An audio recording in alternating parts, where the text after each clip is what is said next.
bizim için, bütün Türkiye'deki toplum için, bölge için çok çok önemli ve yaşamsal anlamda bir ihtiyaca dönüşen barış meselesinin kalıcı bir toplumsal mutabakata evrilmesi noktasında neler yapabiliriz?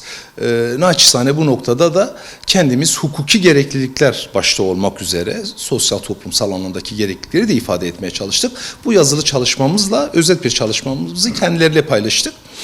Toplumdaki bu beklenti ve umutlu iyimserlik noktasındaki güçlü duygu kadar siyasal partiler açısından da siyaset üstü bir yaklaşımla yaklaşılması gerektiğini, toplumsal barışın bütün siyasal arzulardan, çıkarlardan, politik bagajların üzerinde bir yerde konumlandırılması gerektiğini, bu tutumla meseleye yaklaşılıp katkı sunulması gerektiğini ifade etmeye çalıştık.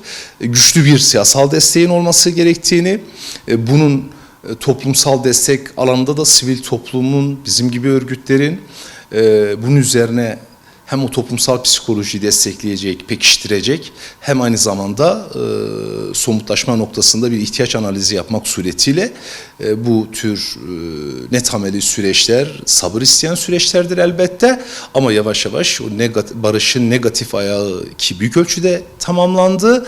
Bunun pozitif ayağını olgunlaştırmak, somut bir alana çekmek noktasındaki önerilerimizi, tespitlerimizi ifade etmeye çalıştık. 17 başlıktan oluşuyordu çalışmamız. Bu çalışmalarda özellikle Türkiye Büyük Millet Meclisi'nin kurucu rolü, toplumsal meşruiyeti, etki alanı noktasından hareketle bu tür özellikleri dikkate alınarak Türkiye Büyük Millet Meclisi'ne büyük bir iş düştüğünü, Türkiye Büyük Millet Meclisi'nin büyük bir rol düştüğünü ifade etmeye çalıştık. Bizlere de hukuk örgütleri olarak bu noktada bir şeyler düşüyorsa seve seve gövdemizi de taşın altına koymaya hazır olduğumuzu kendilerine ifade etmeye çalıştık.